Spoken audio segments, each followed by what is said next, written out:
So what's up guys? Welcome back sa ating panibagong video. So ngayon guys, meron tayong share dito ngayon. Mag-share tayo ng sukat dito sa bago nating ginawa na soundbox na pang 10 inches na speaker. So dual speaker tapos isang tweeter. Yan, ito yung bago nating gawa. Kung makikita niyo yung last video natin, pinakita natin paano gumawa nitong box na ito. So ngayon magbibigay tayo ng sukat para naman mayroong idea yung mga gustong bumuo na ganitong klase na soundbox. So ito guys, pwede natin gamitin sa full range, pwede sa mid-high. Ayan, ito siya. Yan. Tapos share na rin natin guys yung mga speaker na gagamitin natin dito. Dahil sa susunod natin na video ay sa soundcheck na po tayo. So ngayon guys, simulan natin. Let's go. So ito guys, naka-ready na yung mga speakers natin. Bali, apat na lahat yung mga Joson natin dito. Ito yung Joson mid-vocal. Yan, ito yung dati nating speaker last year.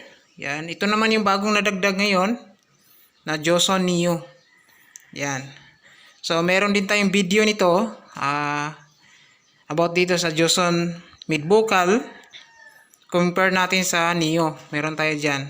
Try nyo lang check sa mga previous vlogs natin. So, itong speaker pala guys, Joson mid-vocal. 10 inches po yan. Meron po yung voice coil na 65.5 mm. Yan. Tapos, meron siyang wattage na 850 watts. Yan. With 8 ohms. So, ito siya. Pure copper yung voice coil. Yan. Ito rin yung isa guys. Yan. Okay pa naman. Wala tong problema yung mga Joson speaker natin. Yan. So, tatagal talaga yung gamit natin kapag marunong tayo gumamit. Yan. So, nagdepende lang po yan sa paggamit natin para tatagal. So, ito namang isa. Ito yung Joson Neo. Ito yung bagong labas nila ngayon na speaker. So meron lang po siyang 600 watts. Yan. With 8 ohms. Yan. Alam niyo naman, basta mga neodymium speaker is maganda yung kanyang outputs. Yan. Lalong-lalo na sa vocal. Yan. So ito ng horn natin. Wala pang tweeter. Yan. Pero naka-ready na yung horn natin dito. So magbibigay tayo ng sukat para naman sa gustong gumawa ay merong sukat. So kuha man tayo ng metro. So sa sukat nito guys, saktong-sakto lang yung sukat para nito. Kung gagawa ka nito ganitong klaseng box, dalawang ganitong box ay saktong-sakto lang yung isang pligo na marinyo dito. Yan. So depende na sa loob kung merong division. Yan. Itong sa atin is meron po itong division dito. Yan. Yung isa. Pero yung isa ko dito, yung dati kong box, kada gilid merong division. Yan. So, mauna tayo sa kaniyang lapad. Ito yung lapad niya. Ito siya guys. So, meron po itong lapad na 13 inches and 1/4. Yan. Tapos yung taas naman niya, yan.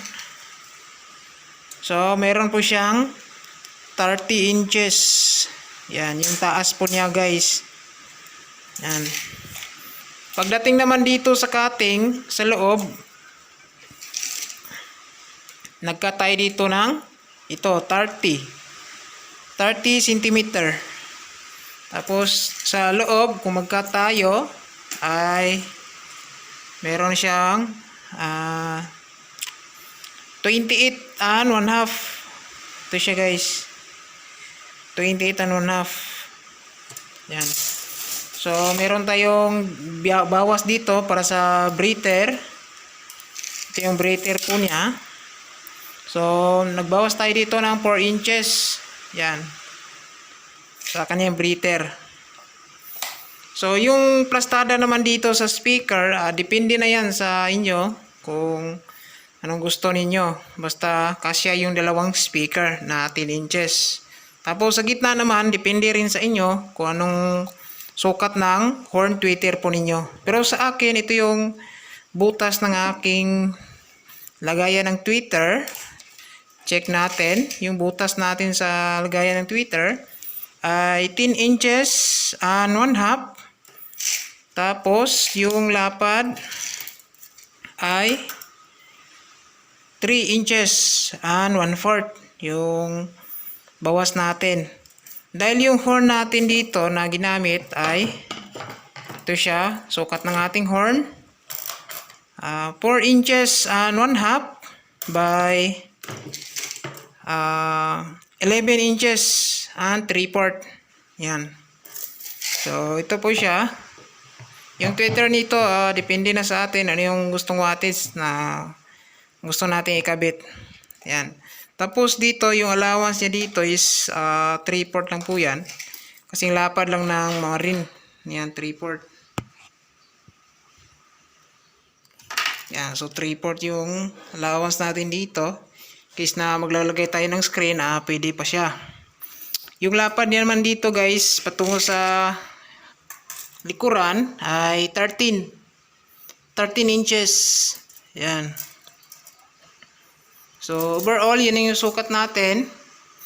So, ulitin natin. So, 13 inches and 1/4 by dito, taas niya 30 inches. Yung lapad patungo sa likuran ay 13 inches. Ayan. Yan po yung sukat po natin. Yan. Bali yung mangyari dito kapag nakabit na natin, nakapasok na itong mga speaker. Yan. Oops. Saktong-sakto po yan mga guys. Yan. So nakalimutan natin yung butas pala natin kapag 10 inches yung ating speaker. So yung butas natin sa lagayan ng speaker ay 9 inches. Yan. 9 inches yung pagbutas natin. Bali ganito lang po yan. Yan. Maganda na tingnan. So ito yung Neo natin na bagong model. Yan. Swak na swak sa ating ginawang soundbox. 10 inches. Ayan po siya. Yan. Saktong sakto. Yan. So maganda siya tingnan guys. Ito po siya. Yan. So pwede pa natin yan malagyan ng screen. Ito siya. So mangyari dito sa susunod natin na video, papakita natin yung connection. Yan. Kasi merong out sa Twitter, merong out sa dalawang speaker. Bali, parallel natin yung dalawang speaker. Yan siya guys. So, pwede pag ganito yung position sa paglagay natin sa ating sub speaker, pwede rin pinahiga. Yan. So, double purpose yung kanyang position sa paglagay ng ating mid-high box. Yan. So, matatawag natin tong mid-high box kasi pang vocal lang naman natin to. Yan. Kasi meron naman tayong mga subwoofer speaker. So, bali pang mid-high lang natin siya mga guys. Yan. So, abangan natin yung connection and sound check dito sa ating ginawang D10 na soundbox. Dual soundbox. Yan. So, yan lang po mga guys. Maraming salamat po sa panonood. God bless. Ingat po tayong lahat.